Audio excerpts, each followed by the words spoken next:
Justru pertanyaan, kalau di film itu diilustrasikan bahwa maaf almarhumah Vina ini menjadi korban ruda paksa. Ya. Tapi kalau dari apa yang saya simak penjelasan dari Direskrimum Polda Jabar, tidak disebut-sebut hal ihwal terkait dengan penggunaan pasal ruda paksa atau pasal perkosaan. Ya. Memang hukumannya lebih berat kalau pasal pembunuhan berencana.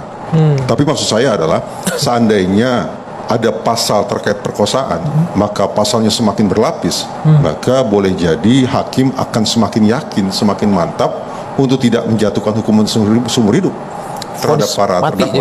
Tapi boleh jadi lebih berat dari itu, yaitu hukuman mati. Oke, boleh direspon Pak Surawan, kenapa Pak tidak diterapkan juga pasal perkosaan untuk para pelaku ini? Terkait dengan kesaksian para pelaku, jadi mereka memang tidak apa namanya yang sudah ada ini belum terbukti atau mereka tidak menerangkan adanya perkosaan itu, Mak. Tapi hasil visumnya menunjukkan seperti apa? Hasil visum kalau kita lihat di putusan pengadilan memang ada sperma di tubuh korban. Nah, apa yang menjadi alasan polisi tidak menggunakan pasal perkosaan, Pak, kalau hasil visumnya menunjukkan hal tersebut? Terkait pasal perkosaan itu kita perlu kesaksian ataupun pengakuan dari para tersangka. Pada saat itu kan memang para tersangka kemudian tidak mengakui perbuatannya. Kalau tidak mengakui perbuatannya agak lucu Pak ya. Lalu air mani siapa yang ditemukan di hasil visum itu Pak? Ya mungkin itu pada saat apa namanya otopsi mungkin tidak secara terlakukan uji DNA segala macam, itulah kami mungkin kesulitan untuk melakukan apa namanya pembuktian terkait siapa yang melakukan perkosaan terhadap korban. Bagaimana Bung Reza? Pertama, bukankah dalam setiap penanganan kasus ada wasidik? Jadi ketika wasidik menyadari bahwa ternyata terjadi kompleksitas luar biasa, tidak bisa dilakukan uji DNA di tingkat Polres, maka sudah semestinya kasus itu langsung ditarik ditangani tingkat Polda. Itu satu. Yang kedua, ini materi yang selalu saya sampaikan ketika saya menjadi dosen di Perguruan Tinggi Ilmu Kepolisian. Saya katakan bahwa barang yang paling merusak proses penegakan hukum, tak lain tak bukan adalah kesaksian mata, tak lain tak bukan adalah pengakuan. Berulang kali Pak Direskrimum tanda petik menyalahkan terkait dengan masalah pengakuan. Kenapa 3 orang pelaku tidak kunjung tertangkap? Karena berdasarkan pengakuan para pelaku, mereka hanya tahu nama panggilan saja, tidak lebih dari itu. Berikutnya, kenapa tidak dikenakan pasal perkosaan? Karena berdasarkan pengakuan pelaku, tidak ada yang melakukan perkosaan. Nah, kalau kemudian itu yang menjadi argumentasinya, maka sudah. Saya ingin mengatakan inilah wujud betapa teman-teman paling tidak di jajaran Polda Jabar tidak sungguh-sungguh menginsafi bahwa pengakuan, bahwa keterangan adalah sekali lagi barang yang paling merusak proses pengungkapan kebenaran. Tidak sungguh-sungguh? Paling mengganggu proses pengungkapan kasus hukum. Tidak sungguh-sungguh apa tadi yang menyebutkan? Pengakuan, keterangan adalah barang yang paling merusak proses penegakan hukum. Itu simpulan psikologi forensik. Kenapa begitu? Karena pengakuan mengandalkan daya ingat manusia. Daya ingat manusia mudah mengalami fragmentasi, mudah mengalami distorsi. Apalagi pengakuan dari orang-orang yang sudah memperkirakan mereka akan dikenai hukuman yang sangat berat.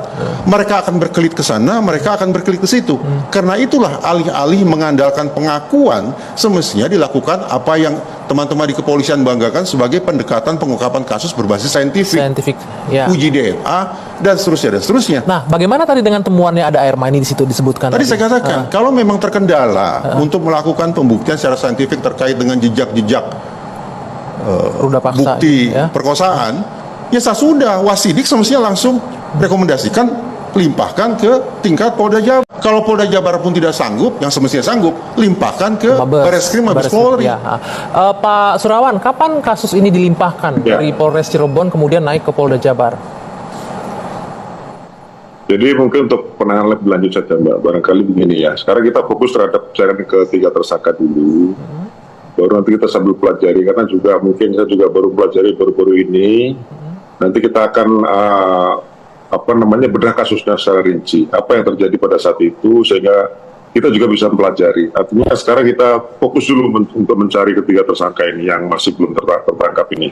Tapi yang disampaikan psikolog forensik tadi menarik. Pelakunya, Pak Surawan, maaf, yang disampaikan oleh Bang Indra tadi menarik sebenarnya. Ketika pengakuan tidak didapatkan, tapi sementara ada bukti lain. Bukti sperma itu kan sudah sangat kuat, Pak. Itu kan nggak muncul tiba-tiba. Artinya ada yang aktivitas seksual di sana, begitu kan? Apalagi yang nggak bikin polisi nggak yakin untuk menerapkan pasal perkosaan.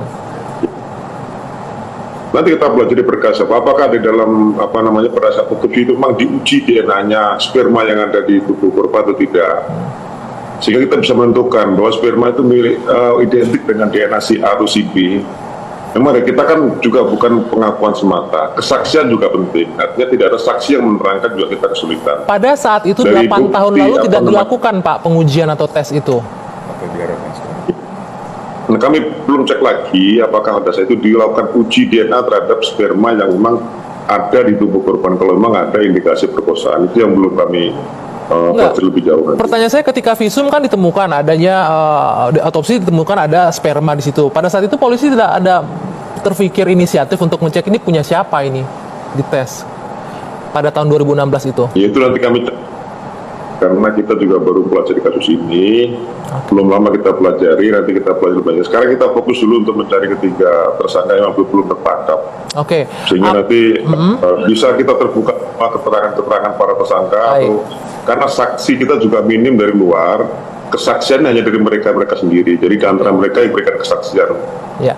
Kalau dari memang uji DNA itu belum ada, kita kan butuh kesaksian. Nah, saksi sekarang belum ada yang menerangkan seperti itu. Oke, baik. Kita akan lanjutkan perbincangan ini. Apa kemudian yang bisa memudahkan aparat kepolisian untuk mencari di mana keberadaan 3 orang ini?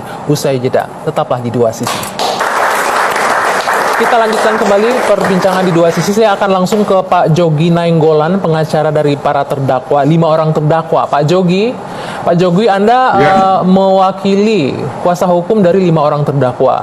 Dari kelima terdakwa yang Anda wakili ini, mereka diterapkan selain pasal 340 ada pasal perkosaan nggak di situ? Saya hanya ingin mengkonfirmasi nih.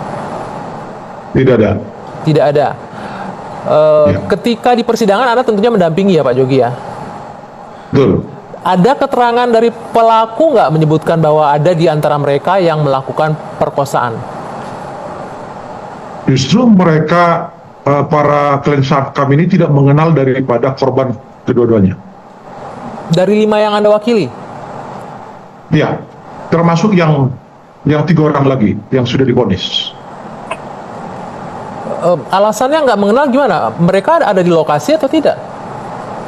Bukan, makanya bisa saya jelaskan. Sebentar, Nah, bukan pada ini, tanggal- Pak Jogi sebentar, Oke. bukan ini para pelaku yang Anda wakili 5 orang ini tidak berada di lokasi kejadian? Bukan. Kenapa kalau tidak ada di lokasi, kenapa bisa jadi terdakwa dan menjalani hukuman? Inilah kejanggalan yang perlu diungkap, dan terima kasih